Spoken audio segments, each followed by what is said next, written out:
I'm interested to hear, so Jamal, for you, what were you looking for in a mate? And then, of course, I want to hear from you too, Amy.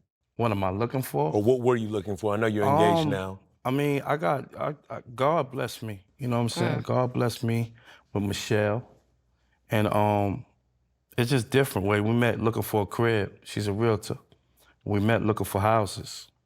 And when we just spoke and we talked, we both been through the bull crap and we just understood what we both want. And we had those talks. I think a lot of times it's about talking and conversing, not physical. I'm more mentally, you know what I'm saying? So I want to piggyback off that with Spirit.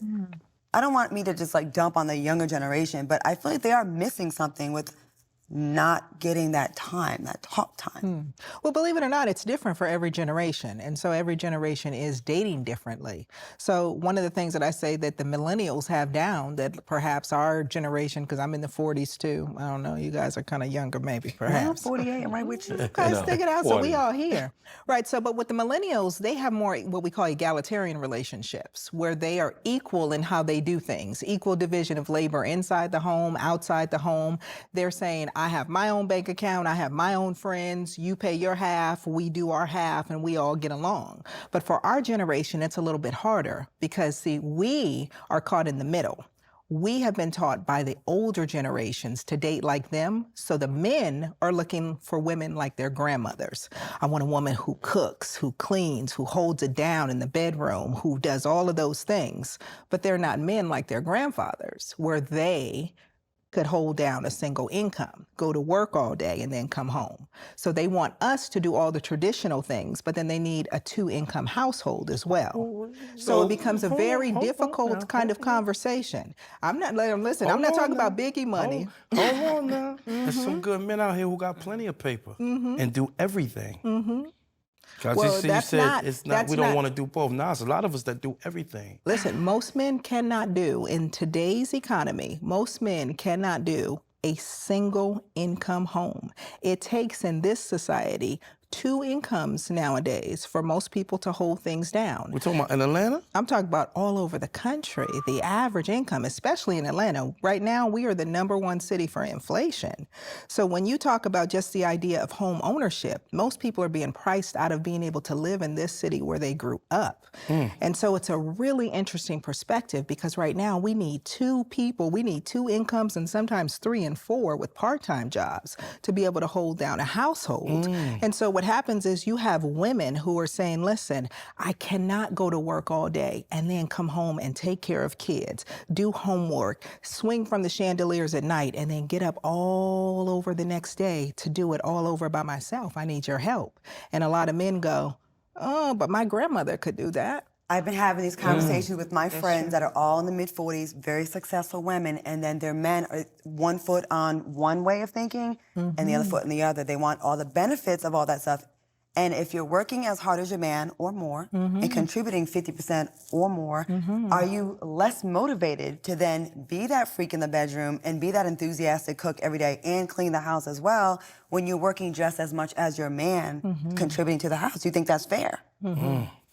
You ever think about it like that? Because I've never been in that situation. well, you're very I've successful. always been, but nah, I'm not very, I'm regular. Well, you're not regular. You think you're regular? I'm always going to be like that. I'm always going to be super humble spirit. Well, humble, but the reality is that you do well for yourself financially, correct? I'm okay. Right, so there's a lot of, I mean, this is not a male bashing show. I just want to be very clear about that, and that's not what this conversation will ever be. But again, like I do think some men want to have their cake and eat it too. let's unpack that a little bit, right? And I understand it, but let's talk about post-pandemic, of course. A lot of things happened in the pandemic that a lot of people weren't prepared for. And I think you, Dr. Spirit, could perhaps give some perspective on it. I do think that, to that point, Jamal, that a lot of women, you know, do feel that way, and you have a lot of successful women in a city like Atlanta. And across the country, Black women tend to outpace brothers in the sense of their success, their income, all of those things. But the question becomes, how do you balance it? I mean, if you are going to work, sometimes I think, and I like alpha females, but I think that sometimes there becomes a bit of an issue when you're trying to create your own internal dynamic in your household, right? And I think that, you know, there's a lot where the disrespect can kind of become overwhelming because of the outside media influences, you know. And I would ask you, I know you're a influencer in a significant way. I mean, what are you looking for? Do you feel like as a woman that, you know, you could make more money than your significant other and it still be okay? Well, in my case, I dated someone who wasn't successful. I was the girl who was holding the man down.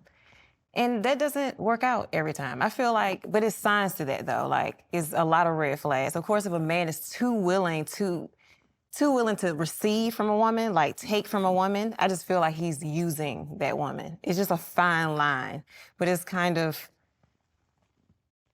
I guess that situation scarred me. Honestly, I don't want a man who needs me.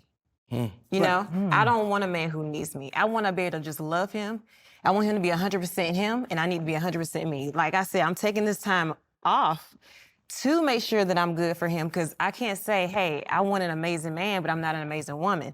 I'm making sure that I'm looking in the mirror and looking at my reflection, regardless of how ugly it is, like, or with scars that I have, I'm willing to heal myself. Do you think your girlfriends are like that, or the other women that you may know? Because when we have these conversations, obviously, there are trains of thought that we know are out there. And a lot of times we're not being very honest about what the train of thought is. I mean, have friends who have... You all might be different, but you know, a lot of women, obviously, who... I hold my friends accountable. I think you're not a good friend if you don't hold your friends accountable. And if you just go and co-sign their BS, you're not helping your friend grow and be a better person.